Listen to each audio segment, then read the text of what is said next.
We're at the back of the Ronnie Davis car here. Take two for me. I think I made a mistake on the first one. We're going to talk about fire safety today. There was an incident over the weekend at a race where a car caught on fire under the hood and the fire suppression system did not get off. First of all, that's the suppression system. This is the tank on Ronnie's 358. Ronnie, how we doing? Good, how are you? Good. First thing I can tell is from our little stickers here, we are due for a recertification. Yeah, it's time to come out.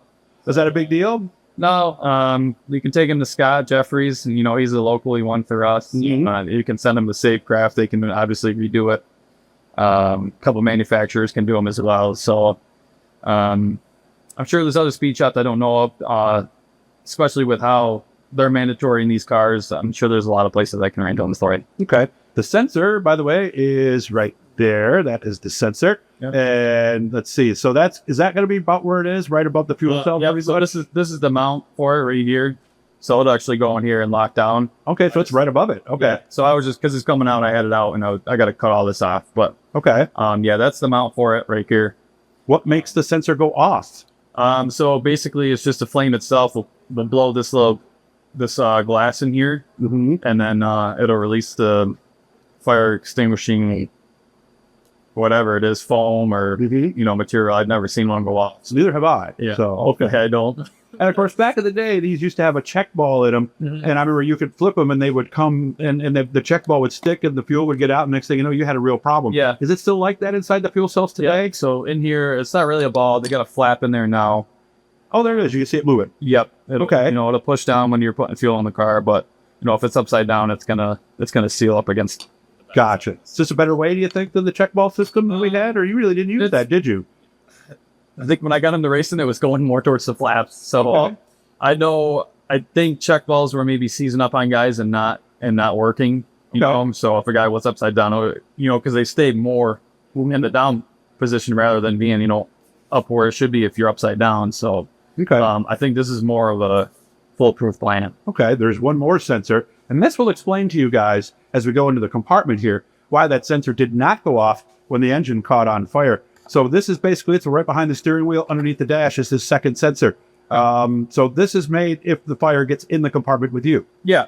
So obviously this is located right in here. Same type of sensor, same little piece of glass in there.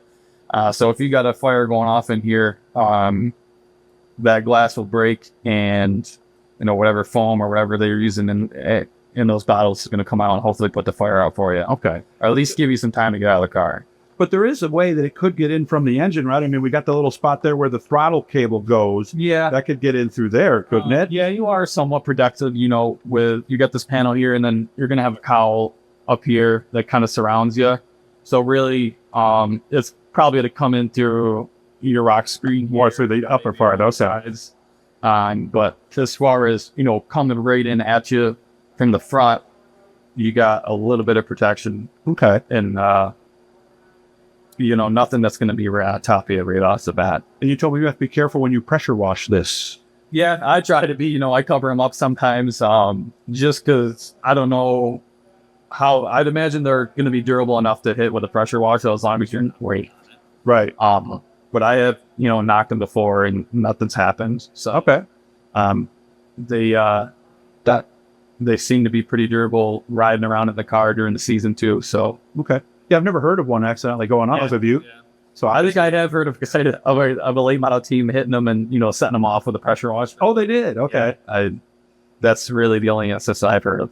Yeah, because you'd have to basically go through everything you'd hear if that happened, wouldn't you? Mm-hmm. That would not be fun. So hope you guys learned something on this. Make sure to subscribe and like. And of course, Ronnie always teaches us something when we come out here to the shop. So I always appreciate that, Ronnie. Good luck with everything this year. And we thought of a couple other things. We'll make sure we get to those next time we come out, man. Good job.